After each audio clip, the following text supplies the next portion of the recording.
Salut, moi c'est Raph et après avoir vécu nomade durant 13 ans sur les routes, j'ai décidé de changer et vivre sur un bateau. C'est comme ça que je me suis retrouvé du jour au lendemain à la barre d'un petit voilier nommé Petite Jolie. Ayant jamais navigué avant, j'en apprends tous les jours. Et c'est justement ça que je veux te partager dans mes vidéos. Et là, on va partir direction les îles Ioniennes en Grèce en passant par un canal.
Là.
Avec moi.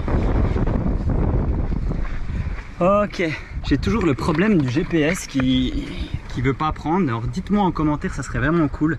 Là il me marque totalement à l'écart, donc la flèche normalement elle doit dans l'autre sens, hein. Je vais pas dans ce sens là, on est d'accord. Donc cap 180, l'autopilote il marche bien et là il y a 10 nœuds de vent. Je peux pas vous dire à combien je suis parce que j'ai pas de compteur, on va dire, je sais pas comment ça s'appelle, sur mon bateau. Parce qu'il fonctionne pas, il a jamais fonctionné en fait sur le téléphone où j'ai mis l'autre dans le frigo parce qu'il fait tellement chaud. Peut-être que chez lui j'ai le kilomètre-heure, enfin les nœuds, pardon. Alors je suis à 5 nœuds et j'ai 9,5 nœuds de vent. Maintenant je vais profiter de la navigation parce que là j'ai une bonne petite traversée à faire, je pense 3 heures et je dois tirer des bords, en tout cas 2 je pense. N'empêche, le frigo il me sert vraiment à mettre mon téléphone dedans.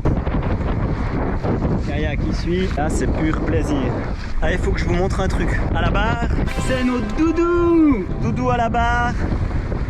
Moi qui regarde l'horizon, on est pile poil. Et je profite ma puce pour te faire un gros bisou ici depuis la Grèce. Et j'ai tellement hâte de te partager ça un jour mon petit cœur. Prends bien soin de toi. Profite à fond de ta vie de petite fille, je t'aime très fort.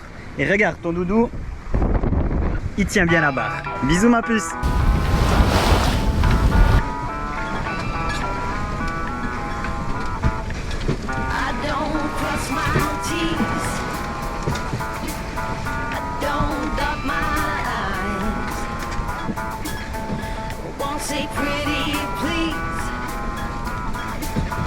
Speaking little white lies. I've got a rebel soul. I've got a rebel soul. I've got a rebel soul. I've got a rebel soul. Just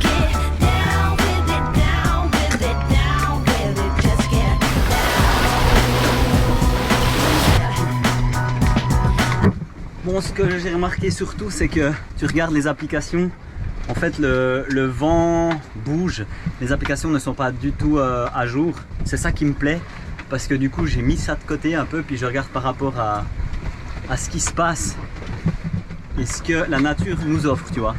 Et là je remonte au vent, donc selon le GPS t'allais beaucoup plus vite parce que lui il se mettait plus face au vent, mais ce qui n'est pas du tout possible parce que le vent il vient vraiment d'un autre sens, et du coup bah, ça va me prendre un peu plus long. I've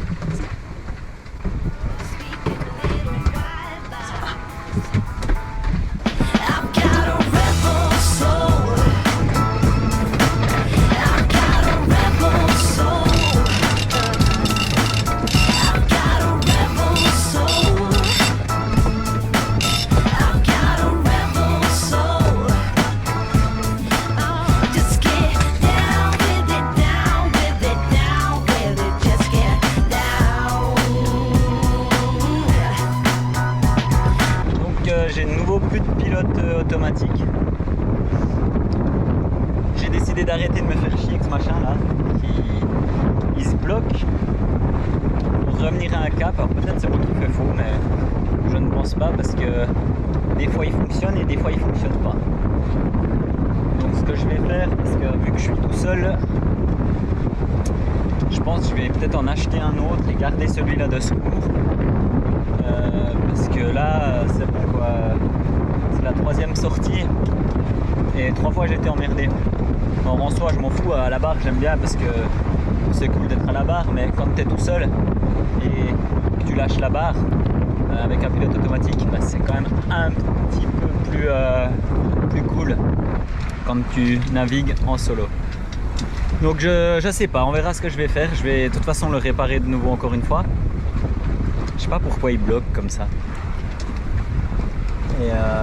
Et sinon là, ça fait quoi? Je pense 4 heures que je navigue maintenant. J'avance pas. Enfin, j'avance pas. Si, je suis à 5,5 nœuds. Il y a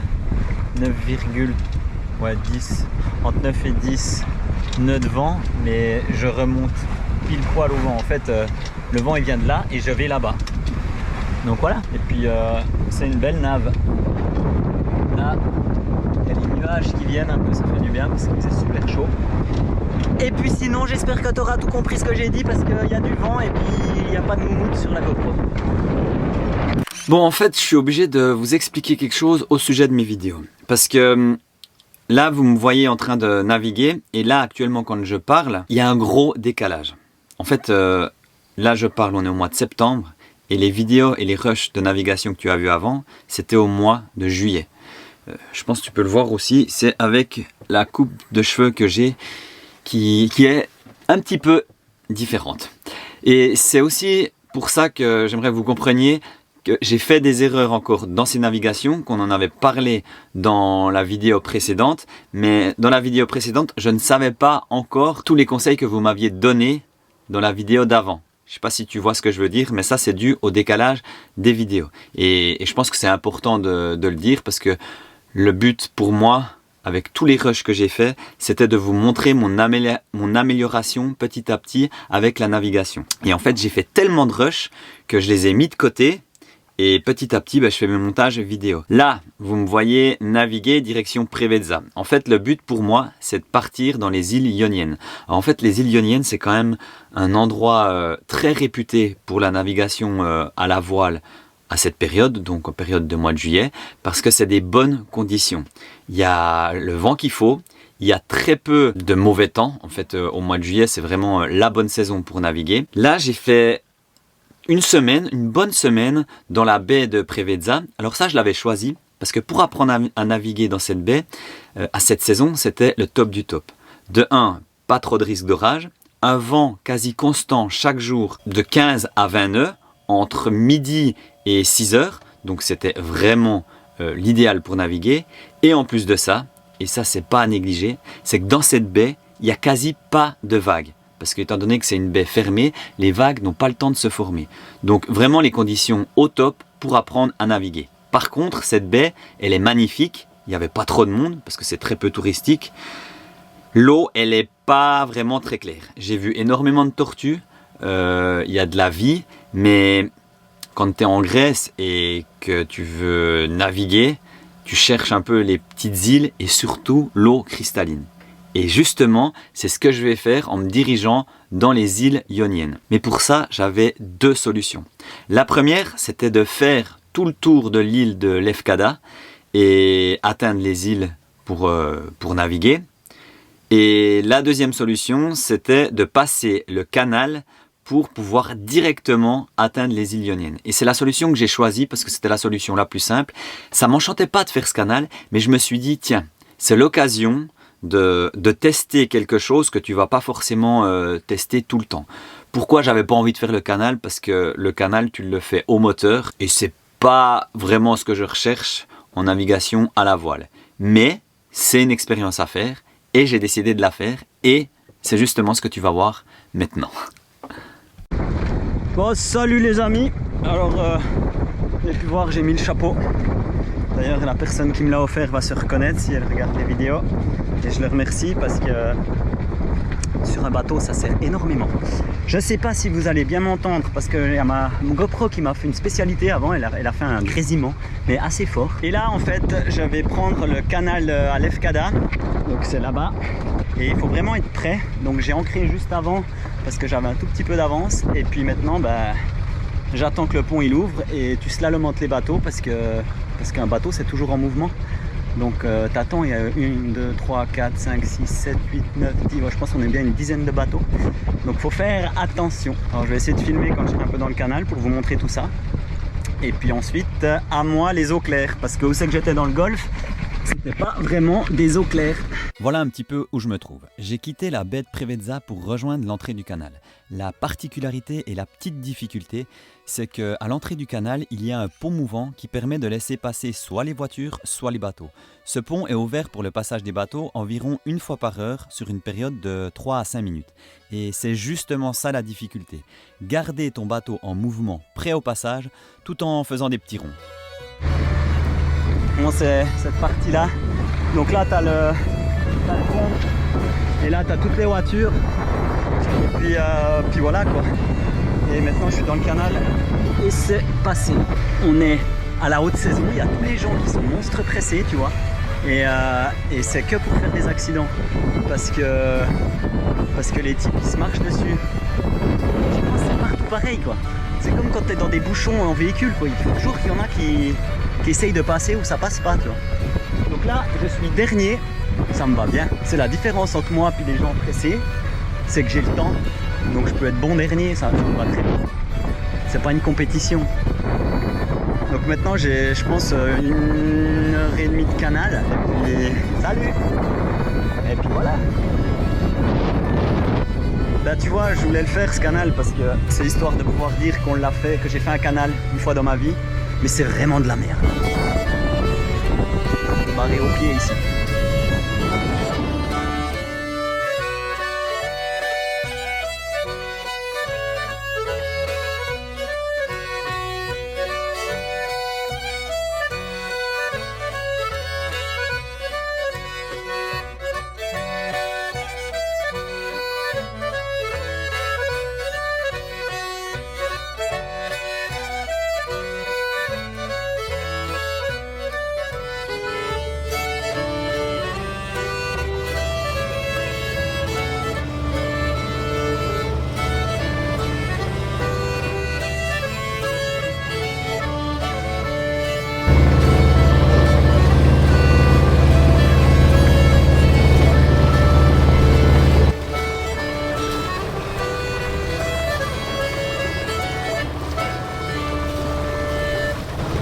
Et maintenant il n'y a plus de vent et il y a une bonne petite odeur de vase là. Et en fait ce que je vais faire maintenant, je vais direction les îles ioniennes pour me diriger gentiment dans le sud vers les Péloponèses et surtout trouver de l'eau claire. Donc c'est pour ça que je me dirige de l'autre côté. Et je pense que j'ai 1h30 à faire dans le canal à ce rythme là. Donc à 5 nœuds. Donc voilà.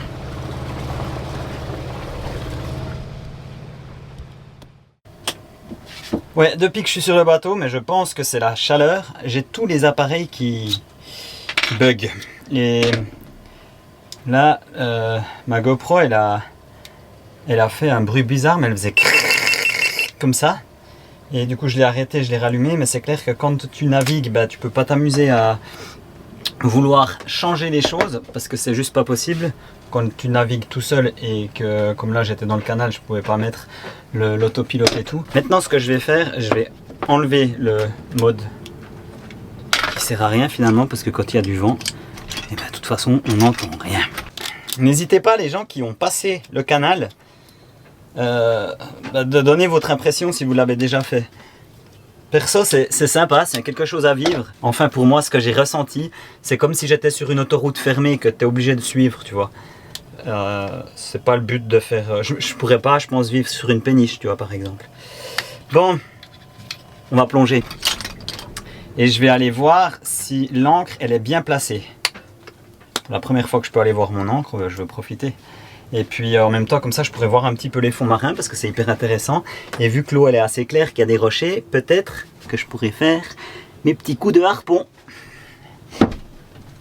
Mais il faut bien que je mange. Hein. Ah oui, puis avant que je plonge, je vais te montrer. J'ai cette plaque ici, dessous. Là, je vais remettre de la colle parce qu'en fait, j'ai même pas forcé. Je pense que ça tenait pas trop et il faudra juste que je recolle, mais c'est pas très grave. Par contre, ça c'est peut-être un peu plus grave. Le génois, il y avait une petite déchirure et l'autre jour, quand j'ai fait ma première nave et qu'il s'est pris dans la boute du spinnaker, et ben ça m'a déchiré un peu. Puis là, j'ai vu, il est déchiré sur une grande partie. Donc il n'y a pas un trou, c'est simplement sur une partie de la voile où il y a la couture, donc derrière. Et je suis en train de me renseigner. Je pense que quand j'aurai fait la vidéo, je pourrai te dire si c'est grave ou si c'est pas grave. Je te montre ce que Raph il a fait de pas bien, quoi. Enfin, il a fait de pas bien. Voilà, hein. On est d'accord que là j'ai bien géré le truc. Après, je savais que d'ici 2 ans, 1 année, 2 ans, il fallait que je change parce qu'il me l'avait dit l'ancien proprio. Mais j'espère pas que je dois le changer tout de suite. Voilà. Pour enlever l'humidité. Bon, là on va aller voir l'encre ensemble.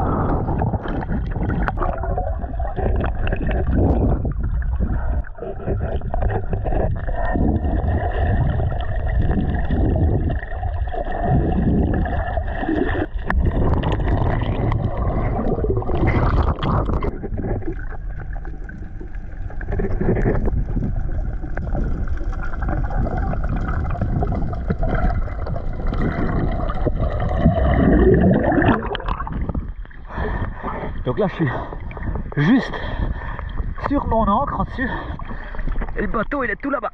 J'ai mis l'ancre à 5,50 m à peu près, entre 5,50 m et 5 mètres, et j'ai mis 30 mètres de chaîne et je suis large et elle s'est bien accrochée. C'est cool, ça va être bien, ça va même être très bien.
petit matin.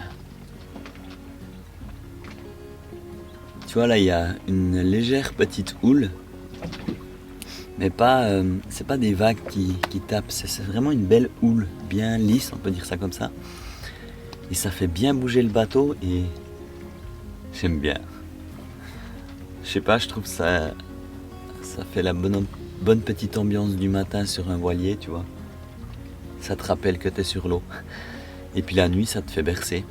Alors, je tiens à préciser que je n'ai pas encore vécu à ce moment-là une grosse houle où il y a tout qui démerde, hein, on est d'accord. Mais c'est vrai que ce petit bercement me fait énormément de bien. Bon, la guêpe là, qu'est-ce que tu fais? Tu entres ou tu sors? Mais tu restes pas là.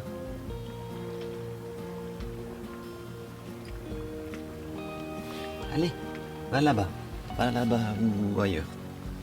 Sinon, comme hier, la navigation, ça me fait plaisir de naviguer et de vous partager un peu ces aventures, parce que moi qui n'étais pas du tout dans le monde marin avant, ben, j'espère pouvoir donner la possibilité à des personnes qui aimeraient se lancer, qui voient que c'est possible. Alors moi je l'ai fait à la manière sans expérience, en étant seul, mais ça ne veut pas dire que moi j'ai fait comme ça, qu'il faut faire comme ça. Par contre, ça pourra peut-être donner de la motivation à des gens qui se disent non mais moi le monde marin ça m'intéresse pas, ou j'en ai peur, ou je ne veux pas. J'étais cette personne-là avant, tu vois. Et je t'avoue que le fait de tout d'un coup avoir ce déclic, le fait d'avoir fait ce pas, puis d'avoir essayé, et ben maintenant je me dis que je me demande pourquoi j'ai pas fait ça avant. Sur ce, je te dis à une prochaine vidéo. Surtout n'oublie pas, abonne-toi, like, commente, ça fait toujours plaisir. Et peut-être à plus sur les mers.